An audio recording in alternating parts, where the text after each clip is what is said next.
Want to find your seat for the event of your choice but can't get one that fits your desire or your budget? Well, my friends, SeatGeek has you covered. SeatGeek is the official sponsor of the Snake Sports Talk Show. With a list of over hundreds of events to choose from, SeatGeek will assure you that you won't miss your seat with the amazing view of your choice at the most affordable price. Whether it's looking for your best seat in the house of your favorite sports team, finding live concerts to get you closer to your favorite artist, or enjoying your spot at your favorite live shows, comedies, and more, SeatGeek has it all just for you. Go online to SeatGeek.com or download the app on your mobile device through Google Play and the App Store. And as a special offer before checkout, use promo code SNAKESPORTS and save yourself $20 off of your purchase of your first ticket and experience why SeatGeek is the most trusted ticketing app for your next event. Remember, that's SeatGeek.com and download the app on your phone with promo code SNAKESPORTS for $20 off and find your seat with SeatGeek.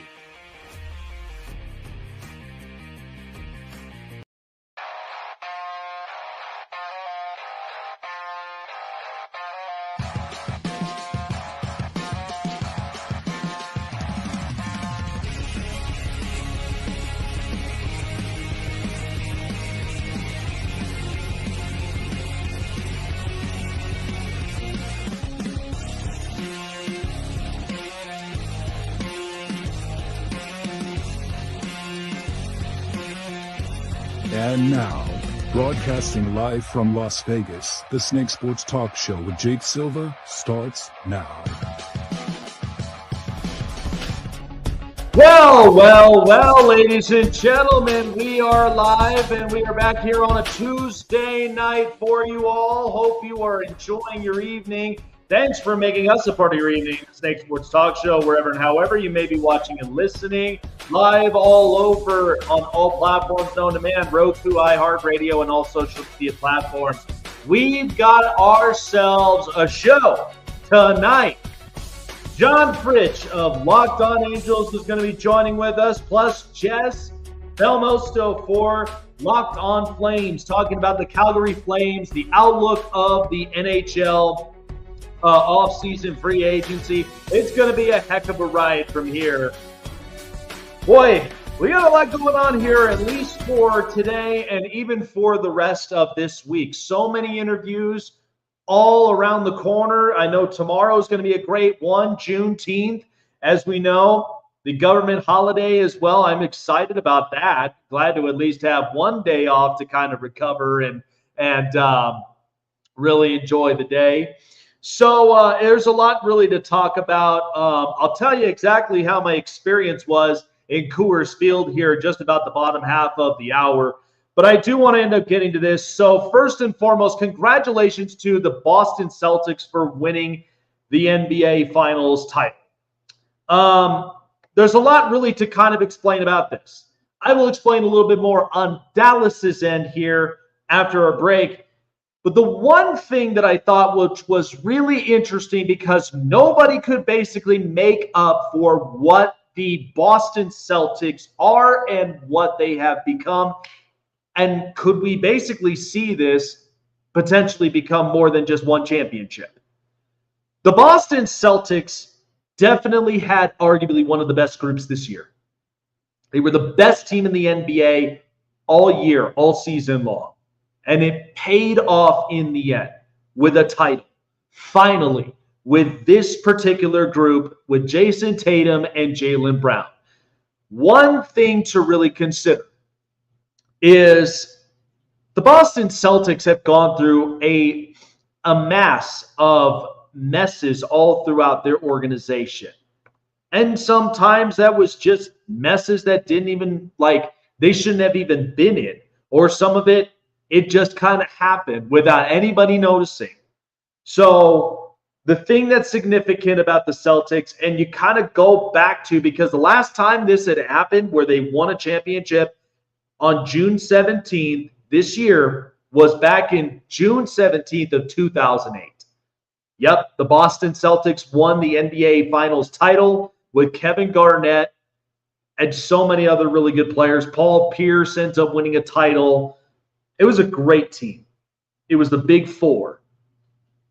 One thing to really kind of understand about Boston's culture, because again, Many people are either happy, excited, and glad for the Celtics to win the championship. Others are basically bitter. There is nobody else who feels bad about the Celtics winning the championship than the Los Angeles Lakers. They always do, and they always have. And the problem with what we've seen for the Lakers, and which is why the Celtics, they took a massive trump this year. Because the Lakers, unfortunately, they are probably going to end up going with J.J. Redick as their head coach, and the head coaching search has been a mess. It's been a circus. Nobody even wants to coach that. And at the same time, LeBron is getting older. I would also say he's kind of complaining more and all the rest of this stuff. But he's also in a mogul stage. He wants to play with his son, Bronny. But there is all sorts of other stuff that's happening around in the Lakers. Anthony Davis can't seem to stay healthy majority of the time. Neither will he end up taking the reins to be a great star. He won't do it.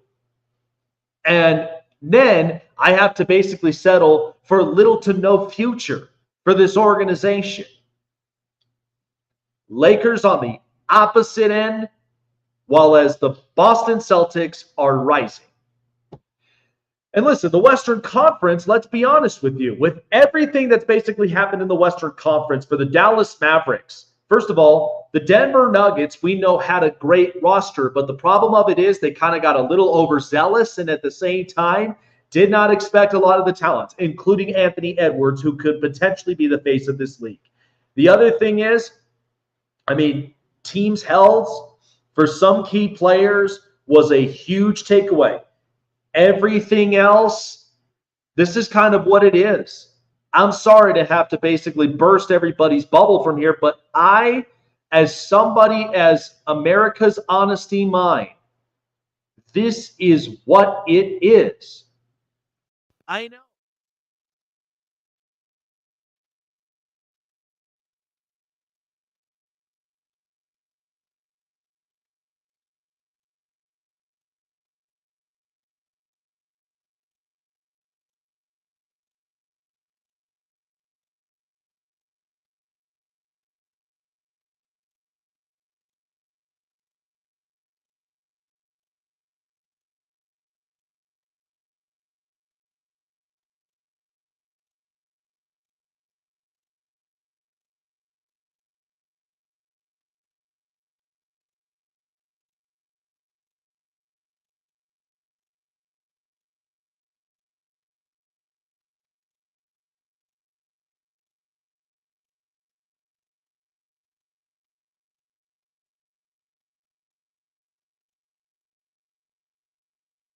I know for a fact that the Celtics, they were thinking about this very, very big, like so quickly, but this is what it is. So I don't know how you basically do it. I don't know how you really, I don't really know how you ultimately kind of put all this up together. But ultimately, the Celtics, what they've learned from the time against the Golden State Warriors to this point now, they had Porzingis, they had Al Horford, and they had a bunch of really good stars, and especially with Derek White, you had shooters all around. And this is what led up to this moment. And it is a proud, happy moment. Now, I will say it once more, and I've said it before here up on the show, because I did a challenge. If you took Jason Tatum and Jaylen Brown, you separated them from this organization and made them individually, who would you build around for the next 5 years? I said Jaylen Brown, because the fact of the matter is, and he was NBA Finals MVP. The reason of it is, I like Tatum, but all I get is offense. I barely got defense. Sure, I'll get some passing. Sure, I'll get some of this and that. But Jaylen Brown is much more vocal. He also plays very physical, and he plays a very good defensive structure. I mean, that's why, in the end, when they ended up trading away Marcus Smart, it didn't matter. They got a couple bigs out of free agency and in via trades. They also ended up getting really, really good offensive pieces, that guys that could come off the bench and could basically play. That's what they got. So I know what a lot of you are thinking and how that this basically could go about. But now the question is, I do not even want to hear the conversation of a dynasty. This is one championship with this group between Tatum and Brown. If you gave me 2-3 more championships, we may call it a dynasty. But Boston is interesting because I don't know, really, truthfully, what I am going to be getting for this organization for the next couple of years. But I'm very glad they won a championship. I'm very glad that at least the coach, Joe Mazzulla, I mean, he stepped in at a time when they had Ime Udoka. He did a lot of personal stuff that he should never have fooled around with in the organization. He's gone. He's kicked out. But when Joe Mazzulla came in, I mean, this was a lot of turmoil. I mean, that's initially what was going on with the Celtics. But then eventually they turned the clock and it basically worked for them. So I'm happy for the Celtics, but I know not a lot of people are. But you know what? Deal with it. Because in the end, if you want to be the better team, whether in the Eastern Conference or the Western Conference, you just got to get better. And I mean, look, nothing to take away from Dallas, but Kyrie didn't show up. And it seemed like they utilized so much of their energy from the previous series. And maybe they did because they had no adjustment whatsoever. So I'm happy for them. I mean, they deserve a championship at the end of the day. And that is what is most important. So, again, call it what you want, whatever. But my big takeaway is I think this was the best team in the NBA all season long, all the way up to the postseason, and this is what worked. So I'm happy. I mean, a lot of people should understand that. So, interestingly enough, I mean, who knows what we'll get next season? But hopefully, I mean, who knows if the Celtics, because right now the Eastern Conference, it's weak, and they took full advantage of it. So, good thing at least that the Celtics, they were able to manage through it. And I know a lot of people were saying that, they took the easy road because a lot of players, star players, ended up getting hurt at the worst time. Sure, that may be true, but even they showed up against, Dallas, where Doncic was just getting mobbed. He suffered an injury that he was still lingering on, +2. I mean, he's got to start getting into game shape. We've been screaming this now for years. So, however that they're going to deal with this, it's going to be really interesting in the long run. Good stuff. Jess Belmosto right around the corner. Also, John Frisch as well. Super excited for at least these interviews here tonight. But, yeah, I had a great time. First time at Coors Field. Absolutely a beautiful ballpark. I cannot complain. And it's funny because when you look at baseball these days, and I mean a polarizing star, and that's what I'll discuss about it, because I just think this Caitlin Clark and Angel Reese thing is so comical, and it doesn't make any sense because this is sports. Sports is meant to be competitive, whether men's or women's. It's meant to be competitive. I'll explain a lot about that because I just am my experience, I mean, man, just Shohei Ohtani is just great. It's different when you watch him in person than when you do on the television because you just see exactly how he plays and at the same time, the rest of this roster. I thought it was great last night, but I will explain a lot more about that coming up next, and we'll be talking a lot more about the NBA Finals. Stanley Cup Final as well. Edmonton finally took away a game. It's 3-1 now with the Florida Panthers in the series. Can they close it up and win their first ever Stanley Cup championship in franchise history? That is definitely the question for sure. But before we even get up to that, let me tell you guys something as well. Just because that both finals are wrapping up this season, It doesn't mean it's the end of the world. Yes, the NBA Finals, we've got a champion. Who knows if we've got a champion tonight for the Florida Panthers and the Edmonton Oilers for the Stanley Cup Final. But you know what? Major League Baseball is still going on strong. And nobody better to be prepared with all the best betting lines and betting expertises than BetUS.com. BetUS, one of the leading leaders in sportsbook betting for over 30 years. This company's been amazing, one of a kind. Many people have spoke about it. Marcellus Wiley, Michael Vick, many former athletes have also can't stop talking about BetUS. BetUS has you covered on all of your best sportsbook betting lines, whether it's straight or parlay leg bets, whatever you choose from. Plus two, some fantasy matchups as well. I know you guys are getting geared up for the NFL season, so am I. I am going to be very excited about that. But in the meantime, at least I got baseball. Plus two, we've also got some soccer action that's going to be coming up here for you guys. I am excited about that. But BetUS has you covered all baseball season long. When you put $50 down or more in your deposit, you'll get 200% in bonuses with 30 risk-free bets.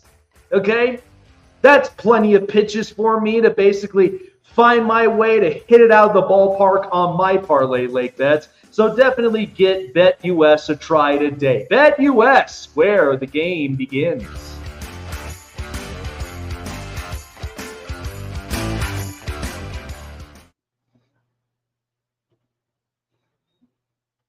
Listen up, sports fans. Your favorite sportsbook, BetUS.com, is back for our 28th year of NFL action. With the industry's biggest sign-up bonus of up to 200%, BetUS offers our members the opportunity to cash in on all your favorite sports, including NFL, NBA, MLB, and more.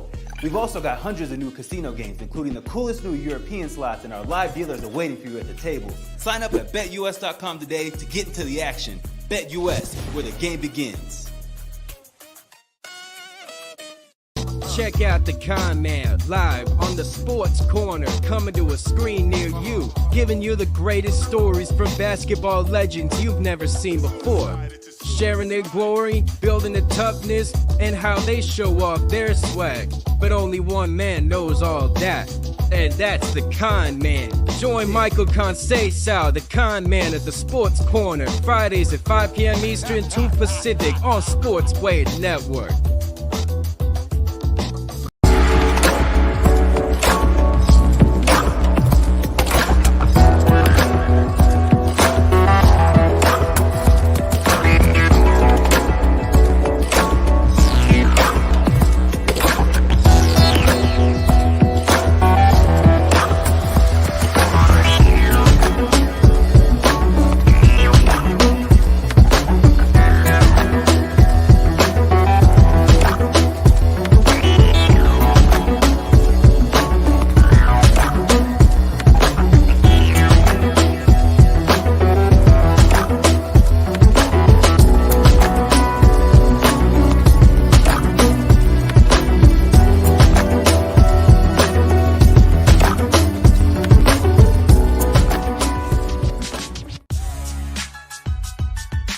So I will tell you, I mean, my experience watching the Dodgers and the Rockies last night, I will get more into it, but I mean, it was amazing. Second major league ballpark in my lifetime that I've ever been in. Coors Field was amazing. I thought the people were fantastic there. It was beautiful weather, 80 degrees in Denver, Colorado. But at the same time, I mean, when you watch a polarizing star like that in Shohei Ohtani, you watch him in person, it is very different than when you watch him on the regular television screen. And so the guest that I have, one of the the Super Halo Bros, joining us here today to be discussing upon it, and he knows a thing or two when it comes to watching Shohei Ohtani playing in person. It's absolutely immaculate. So joining me here, John Frisch.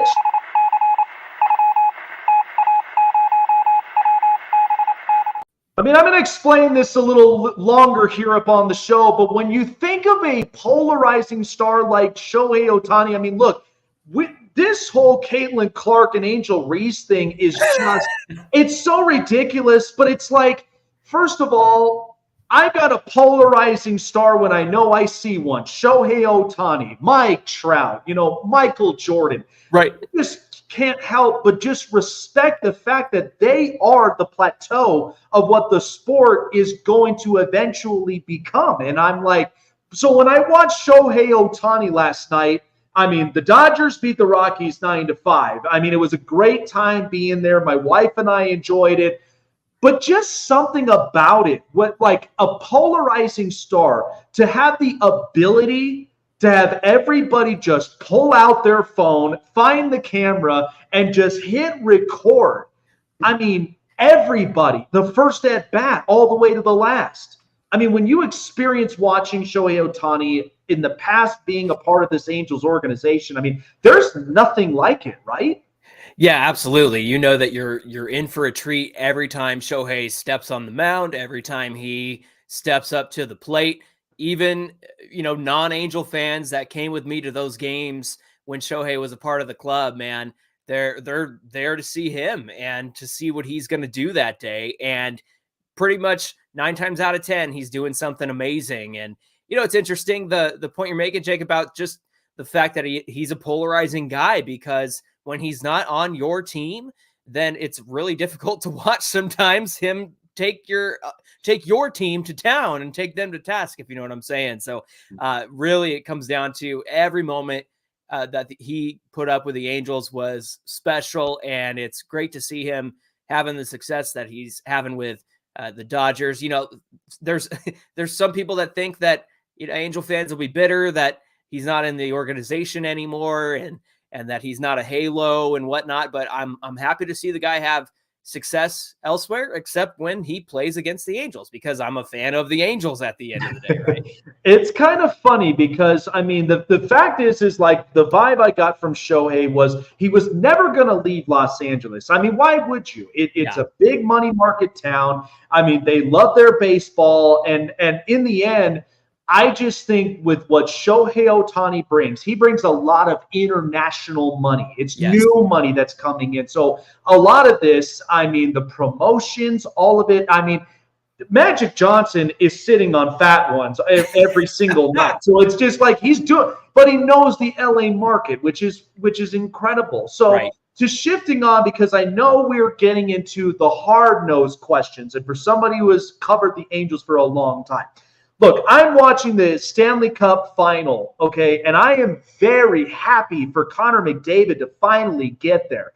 Right. And what I said on this show is my only wish is I would see Mike Trout eventually in the World Series, because for God's sakes, it feels like they are both identical type players who, like, as domestic stars, they have paved the way for what the sport really is. Now, I know McDavid's Canadian, but at the same time, they've moved the needle of what baseball really is about. I mean, and so, I mean, I just feel bad for Mike Trout because the injuries are starting to plague the Angels organization. I mean, good God, can Artie Moreno just sell this organization already? I want to see better. I mean, when you see this from inside out, I mean, you're thinking how I'm thinking. I got to get Mike Trout in there somehow, some way, right?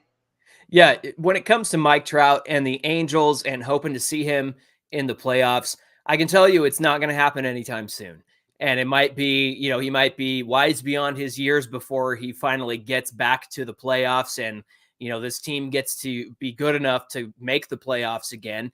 And you're right. It all comes back to ownership. It all comes back to decision-making from the front office. It all comes back to Artie Moreno. You mentioned Shohei Ohtani and the amount of money he brings in.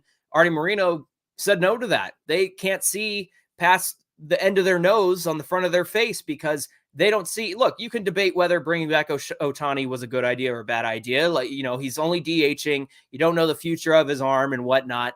But at the same time, if you call yourself a businessman like Artie Moreno, then the money you're leaving on the table if you don't bring him back. The $700 million contract with all the deferred payments and whatnot, that's going to pay for itself by the end of this season, if if I'm being honest. But back to Mike Trout.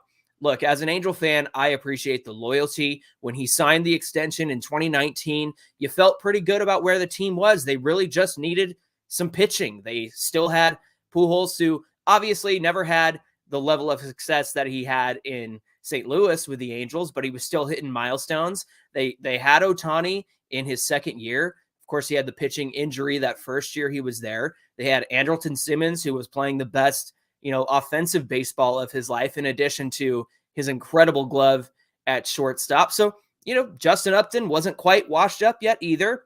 But the merry-go-round of, we have this GM and this manager and this GM and this manager. There's never been a plan, Jake. And it just doesn't seem like there has been a plan until this year, where they kind of fall butt backwards into a plan because they have a losing record right now. And it's, hey, look at the way these young guys are developing. Well, look, my brother and I, who host Locked On Angels and talk about it all season long, we knew that this was not a go for it year. We knew that this was a development year. We wanted to see O'Hoppe and Neto and Shawnuel and Adele and Moniak and the young starting pitchers get their chance to develop over the course of a full season.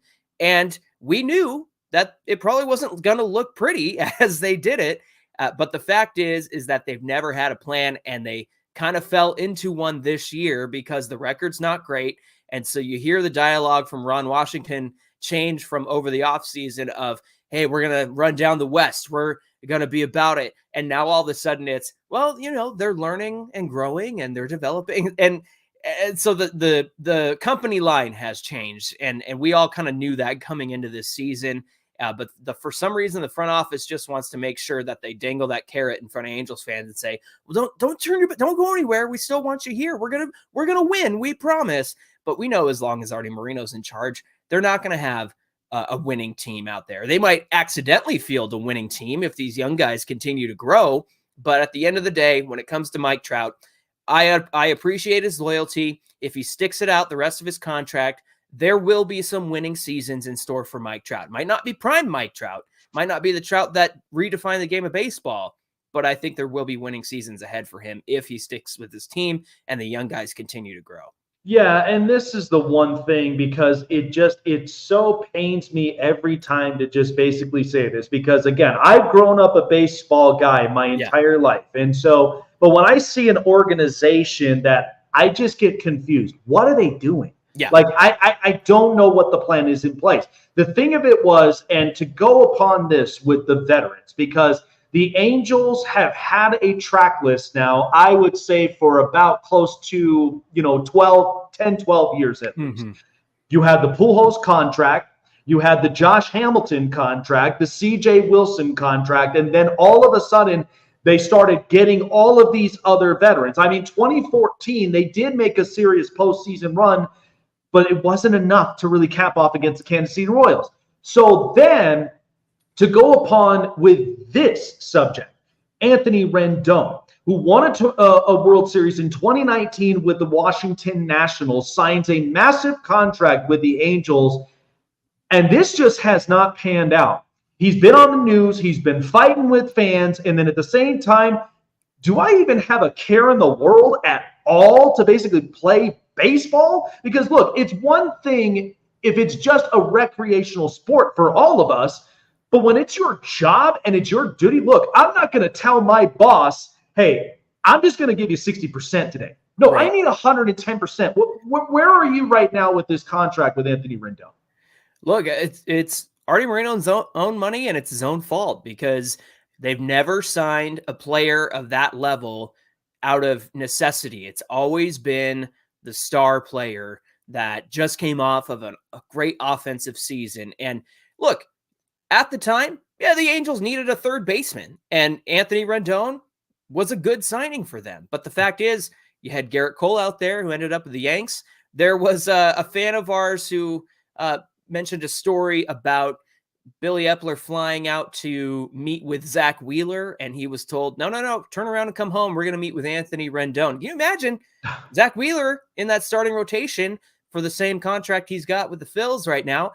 would have made a huge difference with this Angels organization. Of course, with our luck, he probably would have had Tommy John and probably would have had some elbow issues. You know what I'm saying? But Yeah. the fact is that Zach Wheeler, Garrett Cole, those are the names that the Angels have needed over the years. Yeah. You end up with your Hamiltons and your Pujolses, and I guess I'll fight people on CJ Wilson. He's not as bad as everybody kind of lumps him in with that Pujols contract. Oh, but yeah. I think, you know what, at the time they needed starting pitching and he was the best one. And that to me is a good signing because it was out of an area of need. But then you think about the fact that they had Greinke in 2012 and they brought in Hamilton rather than putting that money towards Greinke, or maybe bringing back Torrey Hunter, a guy who was really loyal to the Angels. And he's now part of the system as an assistant to the GM, which is great. But all that to say, going back to Anthony Rendon, the Angels needed a third baseman like that.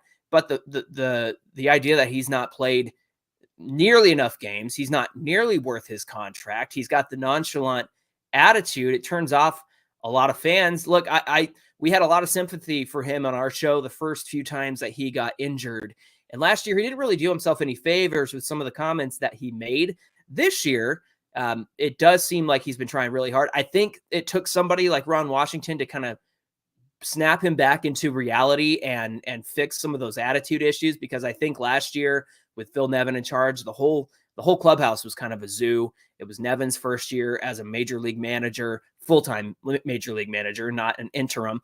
And all that to say, he was playing some good ball. I know he got off to a really bad start, but he was playing some good ball before he went on the injured list. Was it $38 million ball? No, absolutely not. And I don't think we'll ever get $38 million worth of good baseball out of Anthony Rendon. And so the Angels are just going to have to write out that contract. And I think that's part of the hesitation why the Angels haven't signed big name contracts. But again, it goes back to the way Artie likes his superstars, and pitchers don't play every game, and pitchers don't sell tickets the way a Mike Trout or a Shohei or a Pujols or a Rendon might sell tickets. So at the end of the day, it was a signing that, yeah, you could argue they needed a third baseman, but there were more pressing needs at the time, and now it's kind of come back to bite them.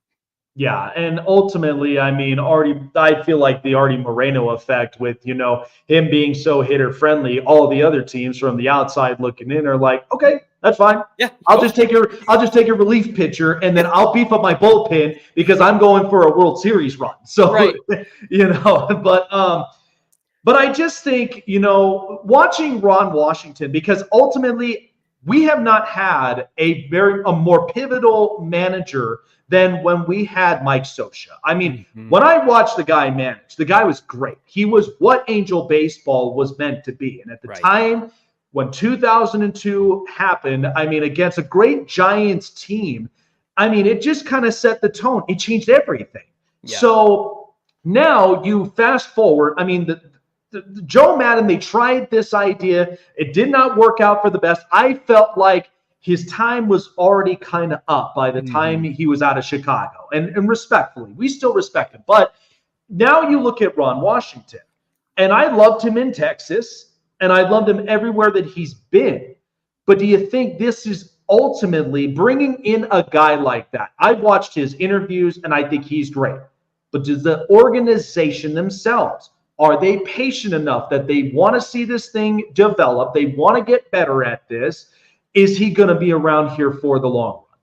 Yeah, it's interesting you said that, we've loved him everywhere he's been, and players have loved him everywhere he's been. You look at what he was able to do for Marcus Semien and turn him into, a Gold Glove caliber up the middle infield guy versus who he used to be. You still see Freddie Freeman with the Dodgers doing the Washington drills before each game. And so he has a lasting impact everywhere that he's been. And I think that that's the main reason why he was brought in, is because there's no better guy right now to be around the young core of the Netos and the O'Hoppes than Ron Washington, because he's going to have a lasting impact on their careers. Now, is he the best manager, game manager, decision maker? Not always. No, I don't think that he's, and even going back to the World Series in Texas and not making that substitution, with out in right field where it could have been a much different ending to the Cardinals Rangers game. But look, this is the way I see it, Jake, is before the season even got started, I had a feeling of, is Artie Moreno quiet quitting, right? In that sense that his team president, the guy who has turned this team into a marketing machine rather than a baseball team, John Carpino, his contract's up at the end of the year. Perry Manassian's contract is up at the end of the year. Ron Washington has a 2-year deal with the possibility of a third, but giving Ron Washington a 1-year deal is insulting. So 2 is the best you can do. So there's a lot of expiring contracts. There's a lot of key decision makers who might not be in the organization next year. And so, yeah, you're right. I wish I could answer that question. The big decision here is the front office going to let Perry Manassian, for all his flaws and for all the things that he has done well, are they going to let him stick around after this year because his contract's up? Are they going to be patient with Ron Washington enough to see this young core develop, or are they going to have a second losing season next year and say, well, he's been no good? Because it took a few years for him in Texas to turn it around. And so you kind of wonder who's going to bat for Ron Washington. And this year was special because Perry Manassian, for the first time, actually got to pick his manager. You know, you mentioned Joe Madden. He was here before Perry Manassian. Perry Manassian didn't pick a manager because once Joe was dismissed, Phil Nevin filled that role. They kept Phil Nevin around because there were the sell the team rumors were happening, and Artie and family put that statement out there. And so they didn't pick a manager because they're like, well, maybe a new regime will want to pick their own. And so he was kind of a holdover. So for Perry to pick his manager for this season, I think picking Ron Washington was the right move. Now, Perry has not been great on the free agent market throughout his tenure, but at the same time, I think from taking the Angels from 0 to something in the minor league system, I think that Perry deserves that credit. And, you know, he's not been the best GM in the world, but the previous GMs didn't do much for our minor league system. And so I'm looking forward to the development coming out of there. But I don't know if the Angels front office has enough patience to see this through. I don't know if Perry Manassian has been able to convince Artie Moreno that this is the right pathway forward, because it's the only thing they haven't done yet is try to develop a young core. It's been years since they've developed their own young core. And you could say probably going back to the early 2000s before Artie got here, and they had the young core that won the World Series. So yeah, at the end of the day, it remains to be seen if the front office and ownership will have the patience to let Ron Washington do his job, and if Perry Manassian sticks around next year to see that job through. Yeah, and you know, especially with right now with what we've got. I mean, yeah, the youth movement with Joe Adell and Logan O'Hoppe and a lot of other, and Taylor Ward, a bunch of other young kids right now that are developing in this roster. But as we've had the College World Series currently going on, and I know that the MLB player draft is going to be another important thing. I've been screaming this for years as much as you have. We've got to develop pitching. They got to develop a starting rotation, because the farm system right now just doesn't seem to be so strong right now in the pitching department. So when you think of arms as far as for some prospects, are there any that you kind of have you looked at that you kind of have more insight to, like, we got to get this guy because we need to start moving that needle right now? Because, I mean, I've watched a time when I can't even believe that, you know, the Angels held on to Jared Weaver for so long and couldn't address the starting rotation. So could this be now the needle they move? Yeah, I think it has to be. And you know, in particular, with some of the players they have in the system, there's some guys in there that I am looking forward to. Caden Dana comes to mind. He is down in Double-A right now, having a great year. We got some good looks at him in spring training. I am not in any rush to see him come up and be part of this rotation, because that's what the old Angels would do. And that's what the Angels of the last couple of years would do. And so there's no reason or urgency to rush his development and bring him up. I am looking forward to seeing him once he gets there. But the fact is that the Angels, what did I do the other day? I went through for one of our shows on Lockdown Angels and checked in on the all pitcher draft. And I would say that about 10 out of those 20 picks were viable major league arms, or at least showing progress toward that. Now, the Angels did get rid of 2 of them last year when they traded to Colorado and they traded to the White Sox. They, of course, traded Kai Busch, who is tearing it up for the White Sox AA right now, is somebody who the Angels could certainly have used if they hadn't gotten rid of him last year for that Giolito Lopez trade.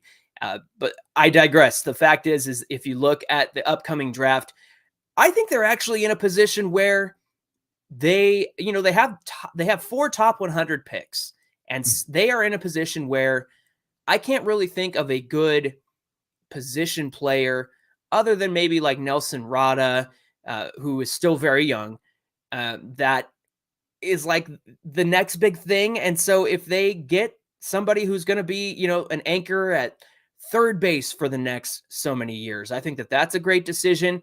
I know Nolan Shawnuel is their first baseman, but he's not really I say this tongue in cheek, he's not really the power guy. However, his power numbers have been better than his on-base numbers this year, which is ironic.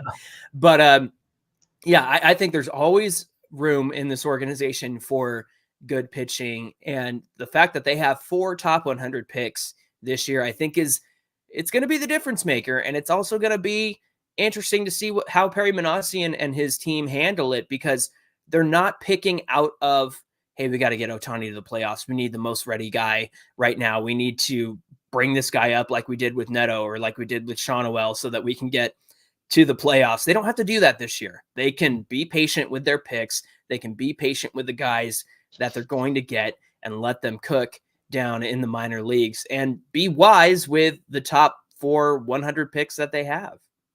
Yeah, man. I'll tell you what, though. I mean, I think I just heard an entire book put together. It's called The Book of Optimism, which is what Artie Moreno really needs to read up, because right. I mean, to have the hope and optimism with, the Angels is one that I've always hoped for all Angel fans, because it really needs to start moving, and so I'm excited for a lot of these youngsters. I think we're getting a lot of really good guys growing organically in this system, and hopefully when everything is collectively put together. I mean, we just watched the NBA Finals and the Celtics win it, and when everything goes collectively right with with an organization, you just see it just become this big moment. Like it was meant to be that. So that's what I'm waiting for the Angels at some point. But I'm really excited, and hopefully we do see the Angels become better than being the shell of what they've been now in the last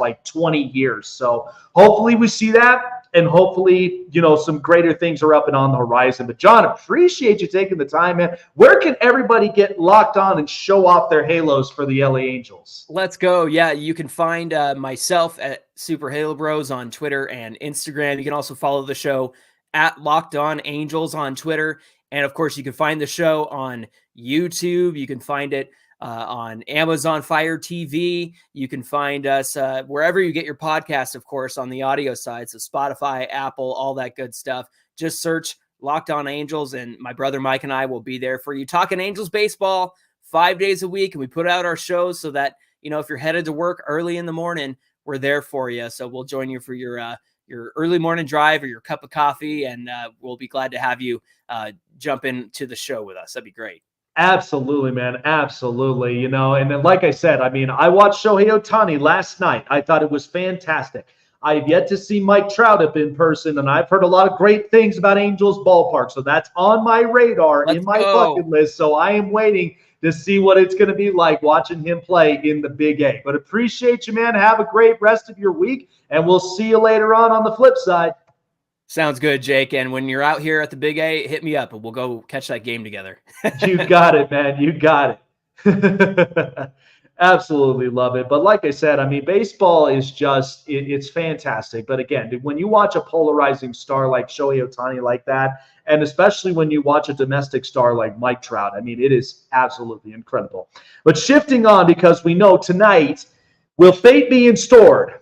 Will the Florida Panthers end up winning the first ever Stanley Cup championship, or will the Edmonton Oilers have to spoil things and make another game? But we're going on the other side of Alberta, who basically covers the Calgary Flames. I know things are heating up from there because they do not like those Oilers whatsoever. You watch the Battle of Alberta, they absolutely just despise each other. But we love the rivalry. Joining us, Jess, Belmosto joining us.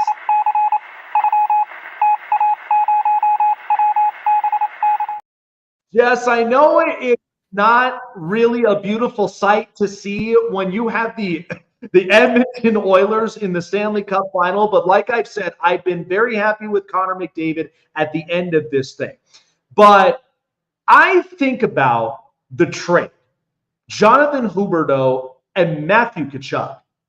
When Matthew Tkachuk being a part of the Calgary Flames, and before that trade happened, I mean, I loved kind of just the attitude he brought because he was the kind that was coming at you from all angles, whether scoring or whether he was ready to give you a shoulder, you know. And so when you think about that and his time in Calgary and the time he could potentially now become a Stanley Cup champion, I mean, it's kind of got to feel good, but then at the same time, it's really got to be the fuel, the fire for the, you know, for the Flames to really kind of get better at this point, right? Absolutely. It definitely feels, I guess, like a double-edged sword because you absolutely despise the Edmonton Oilers with every fiber of your being. But then to see Matthew Tkachuk and Sam Bennett, who was traded a few years before Tkachuk to Florida, in back-to-back Stanley Cup finals, well, your season, you've been hitting the golf course for 2 months now. Like, that's not exactly the warm and fuzzy feeling you want to have. And I hope it motivates the Flames. I mean, they have to find it within themselves to get better. They absolutely have to. Yeah, it'll be interesting to see how this year's offseason is going to be like for the Calgary Flames because, I mean, in the end, I mean, I felt like this team was on the right track with Daryl Sutter as head coach, but then things started to change. I mean, you had the initial trade for Jonathan Huberdeau, but I mean, they got a lot of work to do. I mean, they've traded away a couple of pieces. They traded this year Noah Hannafin to the Vegas Golden Knights. So, you know, getting rid of some of the players who I would say were looking for new contracts. They just weren't sure if Calgary was going to pay up for it, but to get some draft capital and to at the very least kind of replenish a lot of that, you know, I mean, what's kind of the outlook for the Flames moving forward in the offseason? I mean, there's kind of a lot of some positions to address this year, right? Yeah, 100%. There's a lot to clean up. Brad Treliving, the former general manager, didn't renew his contract last season. So it was Craig Conroy's first time as a general manager, and he had a lot to do. You know, he had 7 pending UFAs. He ended up trading, I think, 5 or 6 of them. And there's just been a lot of noise between choosing a direction. Like, are we going to continue down this path of we think we can be a fringe playoff team, or taking a step back for maybe 3 to 4 seasons and being competitive, especially when our brand new taxpayer funded arena opens? Yeah. No, it really will be interesting to say the least because, I mean, I look at this roster and I just feel like there is some speed and there is some scoring. When you think of Blake Coleman and Nazem Kadri and Jonathan Huberdeau and even Dylan DeBay, I mean, there's some promise at least to this roster. But, I mean, the question marks right now, and one player to focus on is Jacob Markstrom. Since he's been in this organization, we thought there was going to be a needle moving for this team to get better. And unfortunately, it just for his mindset, it hasn't looked like that. And then there's been some trade rumors. What's been the latest status on Jacob Markstrom? Because I just feel like he's not happy there. It feels like he wants a change of scenery. Is that something that should be addressed or will be addressed? And how would that impact Calgary in the goaltending department?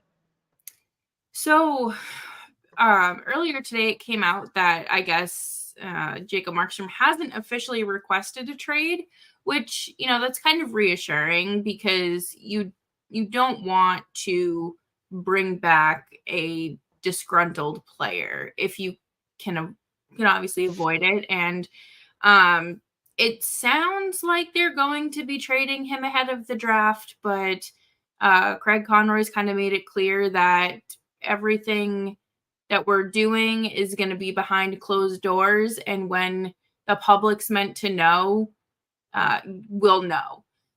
They absolutely mishandled the trade deadline, just fumbling the trade with New Jersey, and it had an impact on Markstrom, and I don't blame him at all.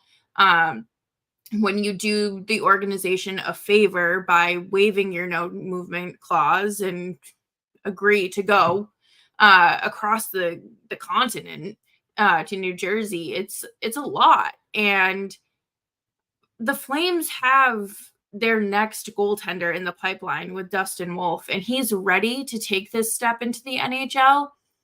It's just a matter of clearing that log jam with Jacob Markstrom.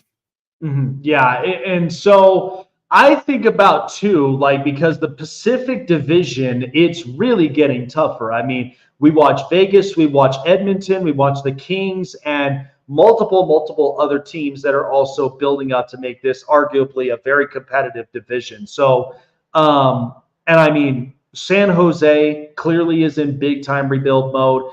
Seattle, I felt like, they made it to as far as the second round last year. And then they just kind of took a fall off the step. I don't know if there's a rebound season in place. We know that there's new coaching regime. But I mean, this could be the opportunity because when they're looking at a lot of their opponents up top, like we've seen from some teams, you saw from Dallas and you saw from a couple of other teams that many teams that are high scoring, like a Colorado, like a Vegas, like a lot of teams, they have to find the right defensemen that are willing to sacrifice their bodies up front when it comes to shots they need to block. And at the same time, they just really have to get precise with their passing. So, I mean, that's kind of safe to say is something that I think Calgary really wants to look for in the offseason this year. 100%. And they were so lucky to have Chris Tanev for as long as they did. That man would probably, leave it all out on the ice. He has, taken pucks to the face. He's blocked hundreds and hundreds of shots. And he's just a great defenseman. And I feel old saying this, but they don't make defensemen like him anymore. Yeah. That he is just a through and through true defensive defenseman. He's not focused on goal scoring. Mackenzie Weegar, who they acquired through the Matthew Tkachuk trade along with Jonathan Huberdeau, has really blossomed, I would say, in the aspect of being willing to block shots and lay it all out there. And he also has an offensive edge to his game, which is even better because, as we've seen, the Flames need to score a lot more goals if they want to win. Yeah. And one of the names, too, that has definitely popped up with the Calgary Flames, to which Flame fans are big-time fans of, is Andrew Mangiapane. I mean, the guy, I've been excited for the kid, and I think that there has been many moments where I have seen him blossom. I mean, when you look at the development of what the Flames, what their offense really has been based around, Mangiapane at times would just definitely give you clutch shots when you need it, and especially you're down a goal or two, you find ways to get yourself back into the game. I mean, what's the impact felt like for at least for Giappani? Because I'm just hoping that, that is one player they could surround themselves with and still build upon more stars in the near future. So unfortunately, it does sound like he is going to be traded this season. He is a free agent at the end of next season, so the 24-25 season. And it came out today that it doesn't look like he wants to sign long-term in Calgary. And I mean, I don't entirely blame him. He had a really good start to his career here. And once he signed an extension, it just kind of all went, there was regression compared to his career year in 2021. So, I mean, I would love for him to have a resurgence and just kind of, even add to his trade value if he does decide, ship me out of here come March. That's fine. I think that I've had an absolute pleasure of covering him, and he's a really good guy, does a lot for the community. And I wish that things could have been different for him. And I feel like that's kind of the unfortunate part of most of what's left of this Flames core. Yeah, no, and hopefully, like I said, I mean, with youngsters, we know that the draft is going to be coming up in Vegas again. And, and there are some really good prospects to keep an eye out for. But hopefully, again, if, come trades, because it's going to be a hefty offseason all the way through at the end of the day, because there's many teams that are basically looking for positions to fill. There's also some players that are looking for new contracts. So it's interesting to see how this hockey offseason really will pan out. But a fun question for you, because, of course, as we're seeing the Edmonton Oilers right now being the team representing Canada, I mean, I talked to one who covered the Canucks. He's like, I'm not a fan of this, but so I love rivalries. I really do. I go back from the Yankees, the Red Sox, the Dodgers, the Giants, and even when I covered with, a previous one with the Islanders and the Rangers. When I look at the Battle of Alberta, I've seen it multiple times where even when I watched clips where Zach Cassian would just be going at it every time. When you think of this Flames-Oilers rivalry, I mean, this is one that I feel like really kind of comes down toe-to-toe with each other. And it don't matter at the end of the day. By the time that, from beginning to end, it's a bloodbath waiting to happen, right? Yeah, absolutely. So back in 2020, they had 2 line brawls within a matter of weeks, and it reignited something, I think, within the Flames, and they were kind of on that turning point where they were finally becoming truly competitive. That didn't last long, but the 2 teams met in the playoffs a few years ago. Obviously, Edmonton won that series, but no matter how bad either team is, they go toe to toe. It is a Stanley Cup Game 7. This is they're fighting for their honor and pride for Alberta, and it's absolutely incredible. And being an outsider from Boston, I grew up with the Red Sox, Yankees, and the prime, the thick of things, and getting to cover this has been, I mean, a lot more fun because I'm an adult and I understand what's going on. But, it's some heavy stuff that both fan bases, they don't take things lightly. It's so fun. Yeah, it really is. I mean, again, the smack talking, I mean, like I said early on the show, I was talking about it with, the Angel Reese and the Caitlin Clark thing. I mean, look, it's in the prime of the WNBA. I don't understand. I just think mainstream media just doesn't know how to take it. They don't really know how to describe it. But it's you and I, we've watched sports so much that we've seen this before. I mean, you've got the hero and you've got the villain. And I'm I'm okay with that. But, and I'll have mixtures of stars up from, here and there. But it's just I don't really get it. But then, yeah, That's just Yeah. kind of how it is. It's what brings the beauty of the sport together, right? Yeah, absolutely. And I think like if you're watching sports as a fan and for like pure entertainment rather than going in to produce a show the next day on ESPN that, viewership is going to get you your next multi-million dollar contract for reactionary and these viral clips. It is so different because, a foul is a foul. Like, Yeah. it is part of the game. There's competitiveness. Believe it or not, these are pro athletes. They've been competitive probably since they could walk. Like, this isn't anything new. And I feel like it just has been blown out of proportion so many different ways. And let's just all remember what we're here for. Yeah. Sports. Yeah, exactly. That's all that we do. I mean, I've been saying it.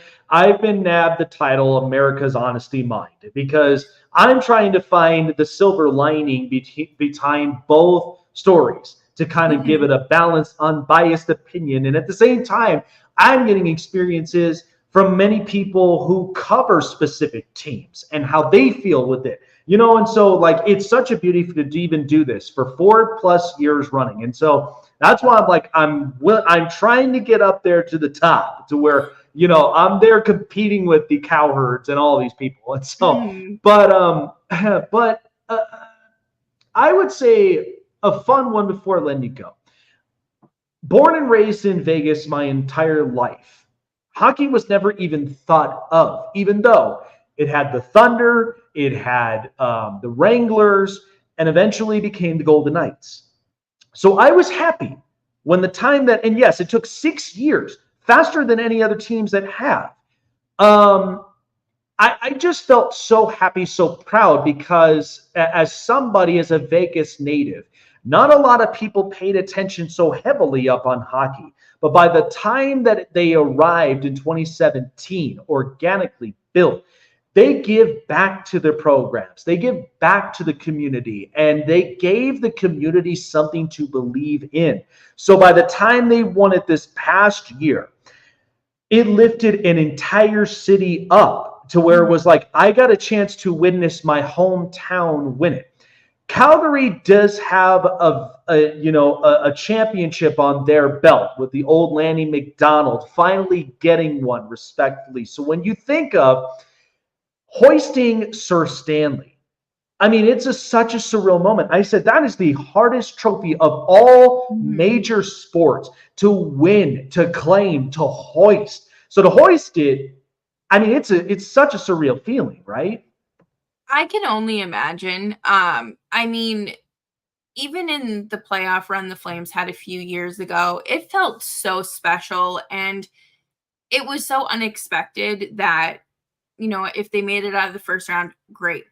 They were going up against the Oilers. Okay, probably knew it wasn't going to be an easy series, but getting eliminated in 5, not great. But the atmosphere, the way that the fans just gathered at the bars, at the viewing parties, at the Saddle Dome, it's incredible. And there's fan bases that, I feel like we always have this conversation, who's the most deserving or who's the least deserving to win the cup. And it's like, everyone eventually deserves it. And I think, for the last 34, 35 years, the Flames fans have just been through it. It is generational. And I hope within the next, 10 years, they're able to kind of retool their prospect pool and get better. Because, I mean, they're going to have a new arena soon, and they're going to want to put butts in the seats. Oh, absolutely. Especially when you put in a new arena and you just, it's a one of a kind. I mean, I like I said, I've been to 18 Golden Knights games in my life, and T-Mobile Arena is so energizing and it's so intimidating for other teams. But the atmosphere and the energy is absolutely surreal, and everybody is invested in.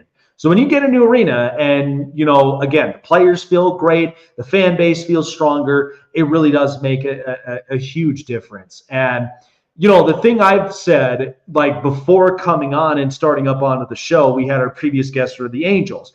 I've said that I was happy for Connor McDavid. I really was, because he's such a polarizing star. And we know as a Canadian, like he's the icon of Canadian hockey. And to be a part of an organization like Edmonton, when we all watch Wayne Gretzky, I mean, the guy was incredible. So, and like I said, my only wish is I would wish that Mike Trout would be in the World Series, because I feel like the two of them are so just scary identical, because they just are so special in each of their positions and for their respective sports. Yeah, absolutely. And, as much as I don't like the Oilers, it is very difficult to root against Connor McDavid as a player. He is just not human. I don't know how he does it, and just the skill level, the dedication. When he had a significant knee injury a few years ago, he did like 1,000 hours of physical therapy that was supposed to take like 6 months in a much shorter period of time, so he could be back ready for the start of the season. And yeah, it's probably not like the best idea, but it just shows his dedication and his commitment to his craft. And he eventually deserves a Stanley Cup. I don't know if that's this year, but I hope in his career he gets to lift it. Oh man, that would be an absolute surreal moment. I mean, when you get polarizing stars who win a championship, it's just such a higher feeling at the end of the day, and it really does mean a lot even for the organization. But for a career like that, I mean, multiple MVPs, multiple, I mean, the trophy cases are getting higher and higher, but to have that eventually, I mean, leaving it vacant for so long, that's why I felt bad for Joe Pavelski. I thought he was a great player, but to never win a championship is just so hard. And I'm like, but it's never easy to go through this. I mean, Lanny McDonald went through this. Ray Bourque went through this. Multiple players that you knew respectfully, they deserved it. They were hard workers out there, that they deserve a chance to hoist Sir Stanley at some point. But Jess, appreciate you taking the time. Where can everybody find you if we're heating things up, especially with a Stanley Cup final, where they can tune in for those Calgary Flames? Yes, so you can find me on Twitter at Jess Belmosto, and you can find Locked On Flames wherever you get your podcasts, and on YouTube. We're still Monday through Friday until I think like the middle towards the end of July. So like I've got you covered from crazy trade rumors to, actual things that are happening. But yeah, you can find me anywhere, and thank you so much for having me. Absolutely. Always a pleasure. Appreciate you. Hope you enjoy the rest of your week, and we shall see exactly what the offseason has in store for the Calgary Flames. Take care of yourself. Thank you. Absolutely. Yeah. What a show, though, tonight. I mean, the fact that, when we're talking about polarizing stars, and I thought it was great. We talked about with Connor McDavid. We talked about it with Mike Trout and Shohei Ohtani. So here's my thing about Shohei Ohtani. And when I watched him in person, I was in the stands. And shout out to my really good friend, Kim Becker. Amazing job there in Coors Field. Absolutely great personality. Absolutely love her work. But when I watched that game for the Dodgers and the Rockies, I'm watching everybody pulling out their phones, taking pictures, recording a video. When Shohei Ohtani, first at bat to last at bat, they're just tuned in. They're in it. I know it's kind of hard to sink the moment in because of the generation that we are in. Technology is getting smarter. It's becoming a bigger, better trend. But when you're in that moment, and Shohei Ohtani was badass. I'd watch him hit. I'd watch him spray the ball around. The guy's a one of a kind. And I see a lot of international fans that come from everywhere. It's new money. It's international money. Shohei Ohtani is he's the kind that moves your seat. Like, he's the one that makes you pull out your phone, take a picture, or even just taking a video. I just felt like, from many polarizing stars, from MJ to Kobe to Mike Trout to Connor McDavid and to Shohei Ohtani. And again, this whole conversation with the Caitlin Clark and Angel Reese thing is just so comical because we've all seen this. Everybody's trying to paint the picture on Caitlin Clark, even though knowing she's a polarizing star, but even she realizes it. She says the right things at the podium, and even if she's getting people are just getting physical, she doesn't mind it. She grew up with two brothers.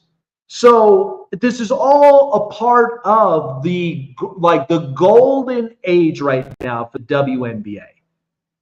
It's the golden opportunity for the sport growth. When you have that, embrace it. Because when I watched Shohei Ohtani last night, I can't help but embrace the fact sports is just so good. I mean, in the ballpark in Coors Field, Rocky fans knew. They knew when the Dodgers are in town, you're in it for a long one. But, I just think having a moment like that, I thought was absolutely surreal and incredible. And people, if you have not seen Shohei Ohtani in person, that's a once-in-a-lifetime opportunity. Do it. On the road would probably be better because if you're in Los Angeles, if you're in LA County, and you can afford it, by all means, more power to you. But make it something. Make it a day to just see him in person. Because watching him up on television, it just doesn't feel the same anymore. I'm just like, the fact that I watched arguably one of the best international stars right now in baseball is absolutely it's jaw-dropping. It's amazing. But something I wanted to sum up because the Boston Celtics are the NBA Finals champions, and the Dallas Mavericks, unfortunately, their championship run has cut short. And everybody right now, knowing with the Dallas Mavericks, they got a hell of a run. They came through with battling against the Clippers and OKC and Minnesota. The Dallas Mavericks deserved to be here. But the hardest part is that, first of all, Denver got overzealous. Okay? They had the players. But knowing last year they were the champions, it didn't seem focused. And Mike Malone was definitely pissed. You saw it on his face.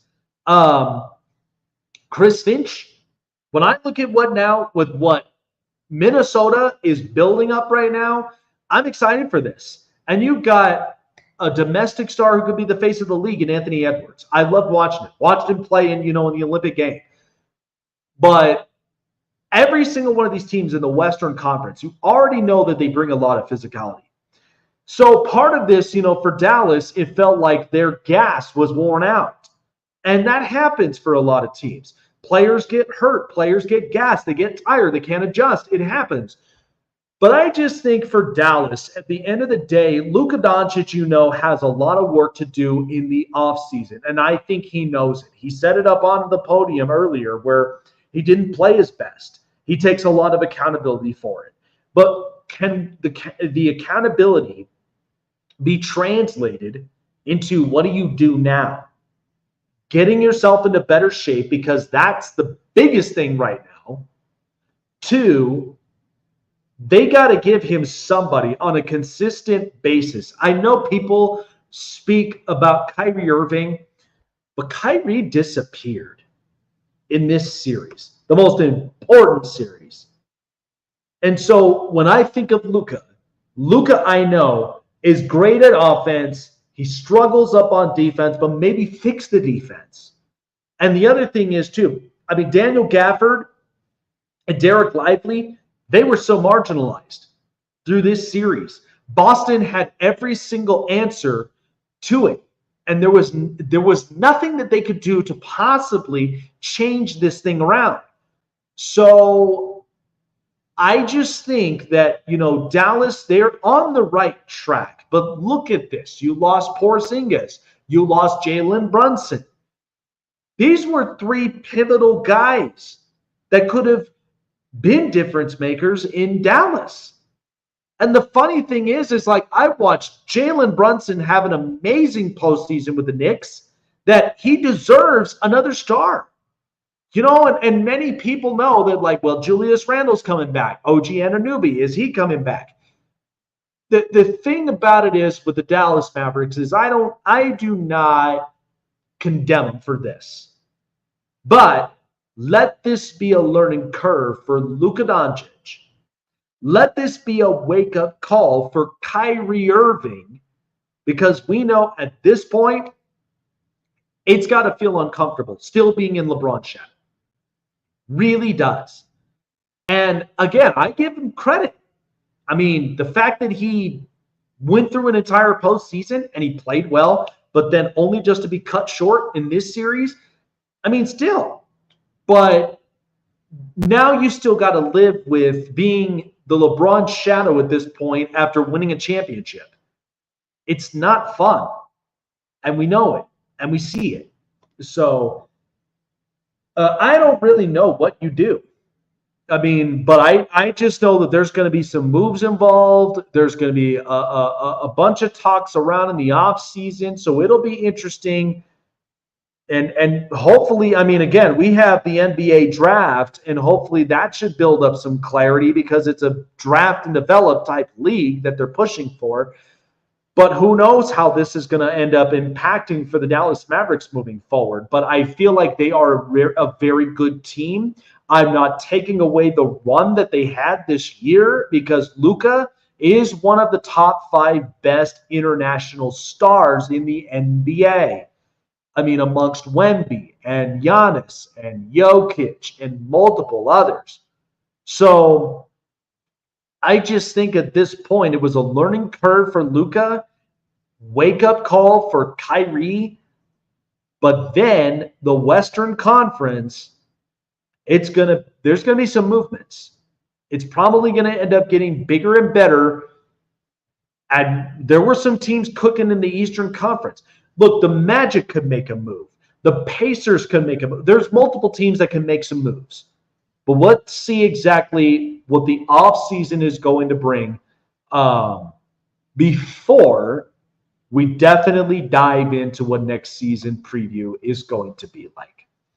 All righty, folks, that's going to do it here for me on the Snake Sports Talk Show. Appreciate everybody for joining us up on the show. Shout out to John Frisch and Jess Belmosto for joining us here on the show. Absolutely loved both of their insights. Baseball, hockey, so much really good stuff. The show is sponsored by BetUS. When you put $50 or more into your deposit, 200% bonuses with 30 risk-free bets. Check it out all baseball season long because they don't stop there. Arguably the best sports book that they've been doing this for over 30 years. Give BetUS a try. Gambling problem? Call your local number of your state at the 1-800 toll number in your area. That's BetUS, where the game begins, and also SeatGeek. When you go online or you go onto your mobile device to Google Play in the App Store, and before checkout, use promo code SNAKESPORTS for $20 off of your first purchase of your first ticket, whatever it may be, your next sporting event, your next concert, your next comedy event, whatever it may be. SeatGeek has you covered for the best seat in the house at the most affordable price for you to enjoy and share the memories with your friends, with your family, and even with yourself as well. SeatGeek, don't lose your seat today. $20 off Snake Sports is all you got to use. It's Jake Silva signing off, and we will see you guys on the next episode of the Snake Sports Talk Show. Take care, guys.